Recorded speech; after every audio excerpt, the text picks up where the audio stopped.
Hi friends, easy ರೆಸಿಪಿಗೆ ಸ್ವಾಗತ. ಇವತ್ತು ನಾವು ಮ್ಯಾಂಗೋ ಫ್ರೂಟಿ ಮನೆಯಲ್ಲಿ ಯಾವ ರೀತಿ ಮಾಡಬಹುದಂತ ನೋಡೋಣ ಬನ್ನಿ. ಮಾರ್ಕೆಟ್ನಲ್ಲಿ ಮ್ಯಾಂಗೋ ಫ್ರೂಟಿ ಸಿಗುತ್ತಲ್ಲ, ಅದೇ ಟೇಸ್ಟಿಯಾಗಿ ಅದೇ ರುಚಿಕರವಾಗಿ ನಾವು ಮನೆಯಲ್ಲಿಯೇ ಮ್ಯಾಂಗೋ ಫ್ರೂಟಿಯನ್ನು ಮಾಡ್ಕೊಳ್ಬಹುದು. ತುಂಬಾ ಸುಲಭವಾಗಿದೆ ಹಾಗೂ ತುಂಬಾ ಈಜಿಯಾದ ರೆಸಿಪಿ. ಹಾಗೂ ಈ ಮ್ಯಾಂಗೋ ಫ್ರೂಟಿ ಮಾಡೋದಕ್ಕೆ ಕೇವಲ ಮೂರೇ ಇಂಗ್ರೀಡಿಯೆಂಟ್ಸ್ ಬೇಕು, ಜಾಸ್ತಿ ಏನು ಬೇಕಾಗಿಲ್ಲ. ತುಂಬಾ ಟೇಸ್ಟಿಯಾಗಿ ರುಚಿಕರವಾಗಿ ನಾವು ಮಾರ್ಕೆಟ್ನಲ್ಲಿ ಸಿಗುತ್ತಲ್ಲ ಮ್ಯಾಂಗೋ ಫ್ರೂಟಿ, ರೀತಿಯಾಗಿ ನಾವು ಮನೆಯಲ್ಲಿ ಮಾಡ್ಕೊಳ್ಬಹುದು. ಸಮ್ಮರ್ ಸೀಸನ್ ಇದೆ, ಒಮ್ಮೆ ಈ ರೆಸಿಪಿಯನ್ನು ಟ್ರೈ ಮಾಡಿ. ಹಾಗಾದರೆ ಬನ್ನಿ ವೀಕ್ಷಕರೇ, ಮ್ಯಾಂಗೋ ಫ್ರೂಟಿ ಯಾವ ರೀತಿ ಮಾಡ್ಬೋದು ಅಂತ ನೋಡೋಣ. ಮ್ಯಾಂಗೋ ಫ್ರೂಟಿ ಮಾಡೋದಕ್ಕೆ ಏನೆಲ್ಲ ಸಾಮಗ್ರಿ ಬೇಕಂತ ಮೊದಲಿಗೆ ನೋಡೋಣ ಬನ್ನಿ. ಇಲ್ಲಿ ನಾನು ಎರಡು ಮಾವಿನಕಾಯಿಯನ್ನು, ಹಣ್ಣಾಗಿರುವ ಮಾವಿನಕಾಯಿಯನ್ನು ತೊಗೊಂಡಿದ್ದೇನೆ ಮತ್ತು ಒಂದು ಮಾವಿನಕಾಯಿ ರಾ ಮ್ಯಾಂಗೋ ಇರಬೇಕು, ಕಚ್ಚಾ ಮ್ಯಾಂಗೋ ಇರಬೇಕು. ಎರಡು ಮಾವಿನಕಾಯಿಗೆ ಒಂದು ರಾ ಮ್ಯಾಂಗೋ ಸಾಕು.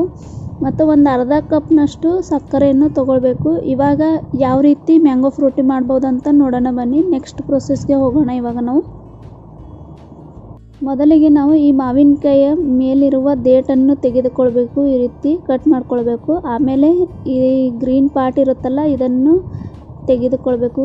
ಈ ಮಾವಿನಕಾಯಿಯ ಸ್ಕಿನ್ನನ್ನು ತೆಗೆದುಕೊಳ್ಬೇಕು. ಈ ರೀತಿಯಾಗಿ ಚೆನ್ನಾಗಿ ಈ ರೀತಿ ತೆಗೆದುಕೊಳ್ಬೇಕಾಗುತ್ತೆ. ನಾವು ಎಲ್ಲ ಪೂರ್ತಿಯಾಗಿ ಈ ರೀತಿ ಸಪ್ಪೆಯನ್ನು ತೆಗೆದುಕೊಳ್ಬೇಕು. ಇವಾಗ ಗ್ರೀನ್ ಮ್ಯಾಂಗೋದಿಂದ ತೆಗೆದಾದ ನಂತರ, ರಾ ಮ್ಯಾಂಗೋದಿಂದ ತೆಗೆದಾದ ನಂತರ ಇವಾಗ ಈ ಹಣ್ಣಾಗಿರುವ ಮ್ಯಾಂಗೋದಿಂದ ಕೂಡ ಈ ರೀತಿ ನಿಧಾನವಾಗಿ ತೆಗೆದುಕೊಳ್ಳಿ. ಗ್ರೀನ್ ಮ್ಯಾಂಗೋದಿಂದ ಸಿಪ್ಪೆ ತೆಗೆದುಕೊಳ್ಳುವಾಗ ಸ್ವಲ್ಪ ಕಷ್ಟ ಆಗುತ್ತೆ. ಈ ಹಣ್ಣಾಗಿರುವ ಮಾವಿನಕಾಯಿದಿಂದ ತುಂಬ ಬೇಗನೆ ಬಂದ್ಬಿಡುತ್ತೆ. ಈ ರೀತಿ ಕಟ್ ಮಾಡಿ, ಸ್ಲೈಸ್ ಮಾಡಿ, ಯಾವ ರೀತಿ ಕೂಡ ಕಟ್ ಮಾಡ್ಕೊಂಡಿದ್ರೂ ನಡೀತೆ. ಇವಾಗ ಈ ಮಿಕ್ಸರ್ ಜಾರಿಗೆ ಹಾಕಿಕೊಳ್ಬೇಕು ಗ್ರೀನ್ ಮ್ಯಾಂಗೋದು ಮತ್ತು ಹಣ್ಣಾಗಿರುವ ಮ್ಯಾಂಗೋದನ್ನು. ಇದನ್ನು ಹಾಕಿದ ಮೇಲೆ ಇದರಲ್ಲಿ ಒಂದು ಅರ್ಧ ಕಪ್ನಷ್ಟು ಸಕ್ಕರೆಯನ್ನು ಹಾಕಿಕೊಂಡು ಚೆನ್ನಾಗಿ ಗ್ರೈಂಡ್ ಮಾಡ್ಕೊಳ್ಬೇಕು, ಸ್ಮೂತ್ ಪೇಸ್ಟ್ ಆಗುವವರೆಗೂ. ಇವಾಗ ಈ ರೀತಿ ಚೆನ್ನಾಗಿ ಸ್ಮೂತ್ ಪೇಸ್ಟ್ ಆಗಿದ ನಂತರ ಇದರಲ್ಲಿ ಮತ್ತೆ ನಾವು ನೀರು ಹಾಕಿಕೊಂಡು ಚೆನ್ನಾಗಿ ಮತ್ತೆ ಗ್ರೈಂಡ್ ಮಾಡ್ಕೊಳ್ಬೇಕಾಗುತ್ತೆ.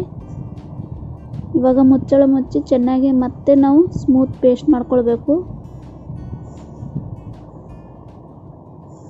ಈ ರೀತಿಯಾಗಿ ಸ್ಮೂತ್ ಪೇಸ್ಟ್ ಮಾಡ್ಕೊಳ್ಬೇಕು. ಸ್ಮೂತ್ ಪೇಸ್ಟ್ ಆಗಿದ ನಂತರ ಮತ್ತೆ ನೀರು ಹಾಕಿಕೊಂಡು ಮತ್ತೆ ನಾವು ಇನ್ನೊಂದು ಸಲ ಗ್ರೈಂಡ್ ಮಾಡ್ಕೊಳ್ಬೇಕಾಗುತ್ತೆ. ಸ್ವಲ್ಪ ಸ್ವಲ್ಪ ಈ ರೀತಿ ನೀರು ಹಾಕಿಕೊಂಡು ಚೆನ್ನಾಗಿ ಗ್ರೈಂಡ್ ಮಾಡ್ಕೊಳ್ಬೇಕು, ಆವಾಗಲೇ ಸ್ಮೂತ್ ಪೇಸ್ಟ್ ಆಗುತ್ತೆ. ಈ ರೀತಿ ಸ್ಮೂತ್ ಪೇಸ್ಟ್ ಮಾಡ್ಕೊಳ್ಳುವುದರಿಂದ ನಾವು ಜಲಡಿಯಲ್ಲಿ ಸೋಸ್ಕೊಳ್ಳುವುದ ಅವಶ್ಯಕತೆ ಇಲ್ಲ.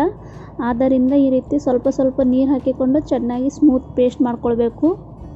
ಇಲ್ಲಿ ನಾನು ಗ್ಯಾಸ್ ಆನ್ ಮಾಡಿಬಿಟ್ಟು ಒಂದು ಬಾಣಲೆಯನ್ನು ಕಾಯಕ್ಕಿಟ್ಟಿದ್ದೇನೆ. ಇವಾಗ ಇದರಲ್ಲಿ ಮಿಕ್ಸರ್ ಜಾರ್ನಲ್ಲಿ ರುಬ್ಕೊಂಡಿದ್ದೇವೆಲ್ಲ ಮಾವಿನಕಾಯಿಯನ್ನು, ಇದನ್ನು ಬಾಣಲೆಗೆ ಹಾಕಿಕೊಂಡು ಚೆನ್ನಾಗಿ ನಾವು ಇದನ್ನು ಕುದಿಸ್ಕೊಳ್ಬೇಕು. ಈ ಮಾವಿನಕಾಯಿ ಪ್ಯೂರಿಯನ್ನು ಒಂದು 5-6 ನಿಮಿಷ ಕುದಿಸ್ಕೊಂಡ್ರೆ ಸಾಕು. ತುಂಬಾ ಚೆನ್ನಾಗಿ ಮ್ಯಾಂಗೋ ಫ್ರೂಟಿ ಫ್ಲೇವರ್ ಬರುತ್ತೆ. ಹೊರಗಡೆ ಮಾರ್ಕೆಟ್ನಲ್ಲಿ ಸಿಗುತ್ತಲ್ಲ ಮ್ಯಾಂಗೋ ಫ್ರೂಟಿ, ಅದೇ ರೀತಿಯಾಗಿ ಫ್ಲೇವರ್ ಬರುತ್ತೆ ಈ ರೀತಿ ಕುದಿಸ್ಕೊಳ್ಳುವುದರಿಂದ.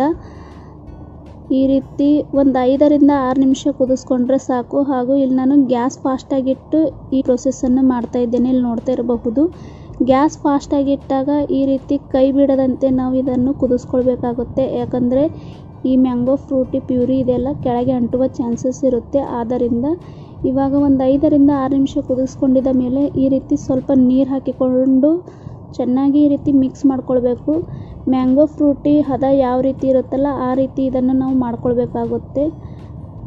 ನೀರು ನೋಡಿಕೊಂಡು ಹಾಕಿಕೊಳ್ಬೇಕು, ಯಾಕಂದರೆ ಇದರಲ್ಲಿ ಸಕ್ಕರೆ ಹಾಕಿರುತ್ತವಲ್ಲ, ರುಚಿ ಬರಬೇಕು. ಆ ರೀತಿಯಾಗಿ ನೀವು ನೀರನ್ನು ನೋಡಿಕೊಂಡು ಹಾಕಿಕೊಳ್ಬೇಕಾಗುತ್ತೆ. ಇದರಲ್ಲಿ ನಾನಿಲ್ಲಿ ಪೂರ್ತಿಯಾಗಿ 1 ಲೀಟರ್ ನೀರು ಯೂಸ್ ಮಾಡಿದ್ದೇನೆ. ಇವಾಗ ಈ ರೀತಿ ಮಿಕ್ಸ್ ಮಾಡಿದಾದ ನಂತರ ಇದನ್ನು ತಣ್ಣಗಾಗಲು ಬಿಡಬೇಕು. ನೋಡೋಕ್ಕೆ ಇವಾಗ ಸ್ವಲ್ಪ ತೆಳು ಕಾಣಿಸ್ತಾ ಇದೆ, ಆದರೆ ಫ್ರಿಜ್ಜರ್ನಲ್ಲಿಟ್ಟಾಗ ತುಂಬಾ ಗಟ್ಟಿಯಾಗಿ ಬರುತ್ತೆ.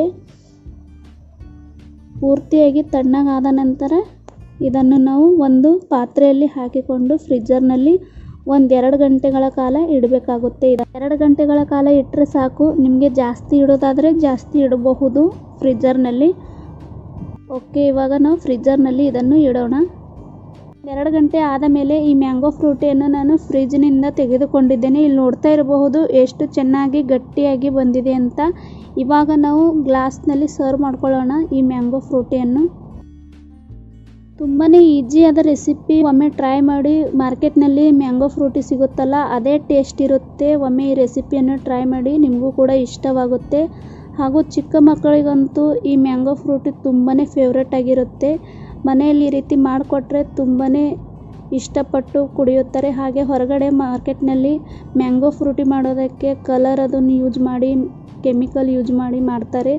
ಆದರೆ ಮನೆಯಲ್ಲಿ ಯಾವುದೇ ಕಲರ್ ಯೂಸ್ ಮಾಡದೇನೆ ತುಂಬಾ ಈಸಿಯಾಗಿ ಈ ರೀತಿ ನಾವು ಮ್ಯಾಂಗೋ ಫ್ರೂಟಿಯನ್ನು ಮಾಡ್ಕೊಳ್ಬಹುದು. ಇಲ್ಲಿ ನೋಡ್ತಾ ಇರ್ಬೋದು ಎಷ್ಟು ಚೆನ್ನಾಗಿ ಕಲರ್ ಬಂದಿದೆ ಅಂತ. ಯಾವುದೇ ಕಲರ್ ಯೂಸ್ ಮಾಡದೇನೆ ತುಂಬಾ ಈಸಿಯಾಗಿ ಹಾಗೂ ಟೇಸ್ಟಿಯಾಗಿ ಹೆಲ್ದಿಯಾಗಿ ನಾವು ಮ್ಯಾಂಗೋ ಫ್ರೂಟಿಯನ್ನು ಮಾಡಬಹುದು. ಒಮ್ಮೆ ಈ ರೆಸಿಪಿಯನ್ನು ಟ್ರೈ ಮಾಡಿ, ನಿಮಗೂ ಕೂಡ ಇಷ್ಟವಾಗುತ್ತೆ. ರೆಸಿಪಿ ಇಷ್ಟವಾದಲ್ಲಿ ಪ್ಲೀಸ್ ಲೈಕ್, ಶೇರ್ ಮತ್ತು ಸಬ್ಸ್ಕ್ರೈಬ್ ಮಾಡೋದನ್ನು ಮರಿಬೇಡಿ. ಹಾಗೂ ಈ ಮ್ಯಾಂಗೋ ಫ್ರೂಟಿ ಆದಷ್ಟು ನಿಮ್ಮ ಫ್ರೆಂಡ್ ಮತ್ತು ಫ್ಯಾಮಿಲಿ ಜೊತೆ ತಪ್ಪದೆ ಶೇರ್ ಮಾಡೋದನ್ನು ಮರಿಬೇಡಿ. ಮತ್ತೆ ಸಿಗೋಣ ಹೀಗೆ ಒಂದು ಇಂಟ್ರೆಸ್ಟಿಂಗ್ ಆದ ರೆಸಿಪಿ ಜೊತೆಗೆ. Thank you.